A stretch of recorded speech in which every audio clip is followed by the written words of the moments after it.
কথায় আছে, যদি ভাগ্য সাথে না থাকে, যদি কপাল খারাপ হয়, তাহলে মিষ্টি নদীর জলও নোনা হয়ে যায়।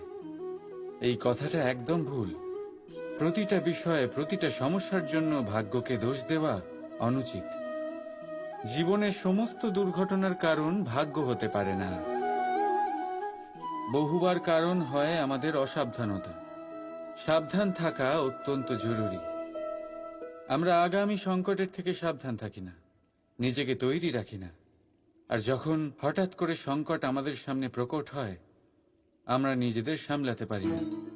সেই পরিস্থিতির কাছে আমরা হেরে যাই। সাবধান থাকা অত্যন্ত জরুরি।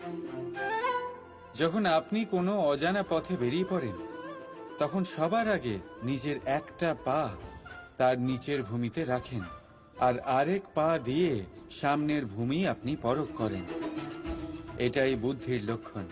সাবধানতার মানে হল আগামী ভবিষ্যতের পূর্বাভাস করা। কারণ যাই করে নিন না কেন, আপনি ভবিষ্যৎ দেখতে পারবেন না।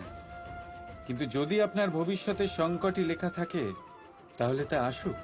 সেই সংকটের সম্মুখীন হওয়ার জন্য আপনি সাবধানতার ঢাল অবশ্যই ব্যবহার করতে পারবেন। রাধা রাধা।